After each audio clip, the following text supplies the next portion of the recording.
Ranji final ಸಂಕಷ್ಟದಲ್ಲಿ ಕರ್ನಾಟಕ, ಅಗರ್ವಾಲ್ ಆಸರೆ. ರಣಜಿ ಪ್ರಶಸ್ತಿ ಸನಿಹಕ್ಕೆ ಜಮ್ಮು ಕಾಶ್ಮೀರ. ಪ್ರವಾಸಿ ಜಮ್ಮು ಮತ್ತು ಕಾಶ್ಮೀರದ ಬ್ಯಾಟರ್ಗಳು ಬೌಲರ್ಗಳ ಬೆವರಿಳಿಸಿದರೆ ಎರಡನೇ ದಿನ, ಮೂರನೇ ದಿನ ಬೌಲರ್ಸ್ಗಳು ಕಾಟ ಕೊಟ್ಟರು. ಇದರಿಂದಾಗಿ ಇಲ್ಲಿ ನಡೆದಿರುವ ರಣಜಿ ಟ್ರೋಫಿ ಫೈನಲ್ ಪಂದ್ಯದಲ್ಲಿ ಕರ್ನಾಟಕ ಸಂಕಷ್ಟದಲ್ಲಿ. 9ನೇ ಬಾರಿ ಪ್ರಶಸ್ತಿಯನ್ನು ಮೊತ್ತಿಕ್ಕುವ ಕನಸು ಕಮರುವಂತಾಗಿದೆ. ತಂಡದ 3ನೇ ದಿನದ ಆಟದ ಅಂತ್ಯಕ್ಕೆ ಕರ್ನಾಟಕ ತಂಡ 220 ರನ್ ಮಹತ್ವದ 5 ವಿಕೆಟ್ಗಳನ್ನು ಕಳೆದುಕೊಂಡು ಪರದಾಡುವಂತಾಗಿದೆ.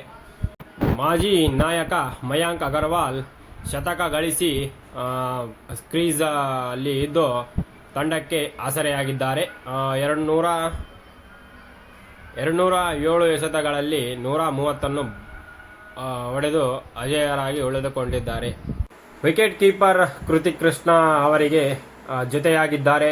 75 ಎಸೆತಗಳಲ್ಲಿ 25 ರನ್ ಗಳಿಸಿದ್ದಾರೆ. ಆದರೆ ಆತಿಥೇಯ ತಂಡ ಪ್ರಶಸ್ತಿ ಗಳಿಸಬೇಕೆಂದರೆ ಈ ಇಬ್ಬರು ಬ್ಯಾಟರ್ಗಳ ಜೊತೆಯಾಟ ಬೆಟ್ಟದಂತ ಗುರಿಯನ್ನು ತಲುಪುವವರೆಗೂ ಮುಂದುವರಿಯಬೇಕಿರುವುದು ಅನಿವಾರ್ಯ.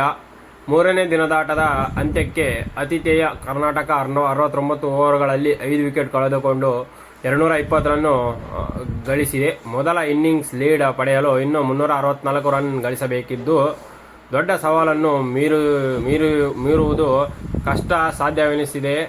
ಆದಾಗ್ಯೂ ಆಸರೆಯಾಗಿರುವ ಮಯಾಂಕ್ ಅಗರ್ವಾಲ್ ಅವರು ಹೋರಾಟ ಜಾರಿಯಿಟ್ಟಿದ್ದಾರೆ.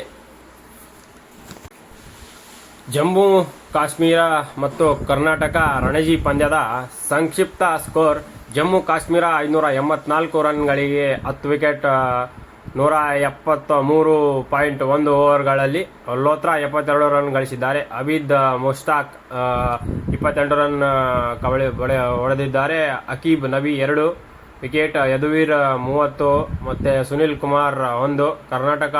ಕರ್ನಾಟಕ ಬೌಲಿಂಗ್: ಪ್ರಸಿದ್ಧ Krishna 5 wicket 34.1 over 98 run.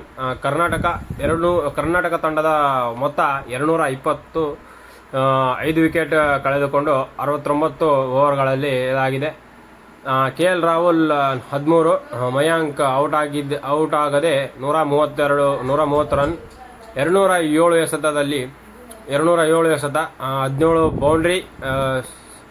Shreyas 27 run 83 ಎಸೆತದಲ್ಲಿ 1 ಬೌಂಡ್ರಿ. ಕೃತಿಕ್ ಅವರು ಬ್ಯಾಟಿಂಗಲ್ಲಿ 27 ರನ್ 75 ಎಸೆತ 2 ಬೌಂಡ್ರಿ.